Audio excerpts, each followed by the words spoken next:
Lactose. Lactose എന്ന് പറഞ്ഞാൽ ഒരു ഡൈസാക്രൈഡ് ആണ്. അതിൻ്റെ കെമിക്കൽ ഫോർമുല എന്ന് പറഞ്ഞാൽ എന്താണ്? C12H22O11 ആണ്. ലാക്ടോസ് ഒരു ഡൈസാക്രൈഡ് ആണ്. കാരണം എന്താണ്? They composed of 2 units of monosaccharide. അപ്പോൾ ഏതൊക്കെയാണ് ആ മോണോസാക്രൈഡ് യൂണിറ്റ്സ് എന്ന് പറഞ്ഞാൽ ഗ്ലൂക്കോസും അതുപോലെ തന്നെ ഗാലക്ടോസും ആണ്. ശരിക്കും പറയുകയാണെങ്കിൽ എന്താണ്? ബീറ്റാഡി ഗ്ലൂക്കോപൈറനോസും ബീറ്റാഡി ഗാലക്ടോപൈറനോസും ചേർന്നിട്ട് എന്താണ്? ഏത് ലിങ്ക് വഴിയാണ്?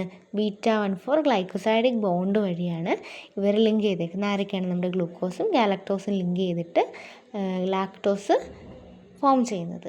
ഇനി ഈ ലാക്ടോസ് എന്ന് പറഞ്ഞാൽ ഒരു റെഡ്യൂസിങ് ഷുഗറാണ്. കാരണം എന്താണ്? ആനോമറിക് കാർബൺ ഓഫ് ഗ്ലൂക്കോസ് എന്ത് ചെയ്യുന്നില്ല?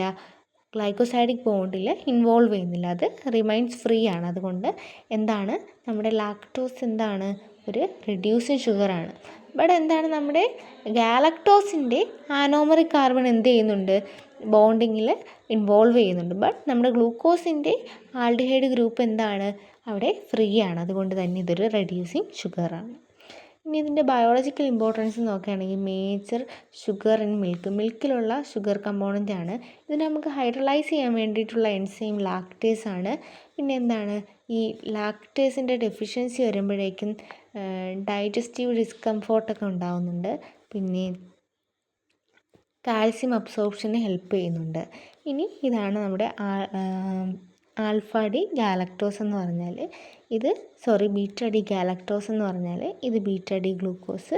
ഇത് തമ്മിൽ കണ്ടൻസേഷൻ റിയാക്ഷൻ നടന്നിട്ട് ലാക്ടോസ് ഉണ്ടാകുന്നുണ്ട്. അതായത് ഇവിടുത്തെ OHും തമ്മിൽ എന്ത് ചെയ്യുന്നുണ്ട്? ലിങ്ക് ചെയ്തിട്ട് വാട്ടർ എലിമിനേറ്റ് ചെയ്തിട്ടാണ് ലാക്ടോസ് ഉണ്ടാകുന്നത്.